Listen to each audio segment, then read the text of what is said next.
কিছু মানুষের সঙ্গে একসঙ্গে থাকা যাবে না। জীবনে 3 ধরনের মানুষের চেয়ে দূরে থাকবেন। আপনি নিজে ভালো থাকবেন।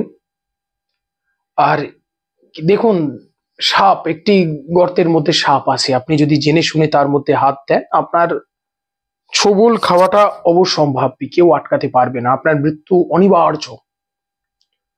তা প্রত্যেককে বলবো যে প্রত্যেকেই সাপের মতো কিছু মানুষ, কিছু বৈশিষ্ট্য আমি বলবো, সেগুলো যাদের মধ্যে দেখবেন তাদের থেকে অনেকাংশে দূরে থাকুন, আপনি জীবনে ভালো থাকতে পারবেন। কিছু মানুষ আছে দেখবেন যে আপনার ক্ষতি করেনি কোনো, আপনার নামে কিছু বলেও নি, কিন্তু শুধু অন্যের সমালোচনা করে বেড়ায়, আপনার কাছে এসে বলবে অমুক লোকটা খারাপ, ও খারাপ, এই খারাপ, সেই খারাপ। দরকার নেই, দরকার নেই আপনার সেই বিষয়ে ইন্টারফেয়ার করার, আপনার নাক গলানোর দরকার নেই, সেই লোকটার সঙ্গে বেশি আতিথেয়তা করার আপনার দরকার নেই। অ্যাভয়েড করে চলুন, অ্যাভয়েড করে চলুন। আমার মনে হয় ভালো থাকবেন, আমার মনে হয় সুস্থ থাকবেন।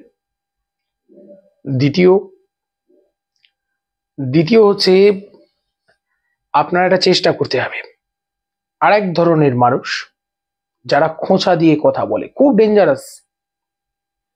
এটা পৃথিবীতে একটা ঘৃণ্যতম পাপ। আপনার একটা দুর্বল জায়গা আছে, সেই জায়গাটাকে নিয়ে খোঁচা দিয়ে কথা বলা খুবই বেদনাদায়ক একটা ব্যাপার। তা সেই খোঁচা দিয়ে কথা বলবেন না কাউকে, নিজে তো করবেনই না, যারা এরকম বলে তাদের সংসর্গ ত্যাগ করুন, জীবনে ভালো থাকবেন। তৃতীয় মানুষ, যারা কথায় কথায় শুধু ভুল ধরে, আপনাকে শুধু খোঁচা দেবে, ভুল ধরবে, আপনার ভুল, আপনার ভুল, তাদের থেকে অনেক হয়েছে বাবা, একটু নিজে তফাতে থাকুন। যারা নেগেটিভ ভাইব্রেশন দেয়, তাদের সেই নেগেটিভ ভাইব্রেশন থেকে দূরে থাকাটাই মঙ্গলের। ভালো থাকুন, পরবর্তী পর্বে বিস্তারিত আলোচনা হবে, সঙ্গে থাকুন।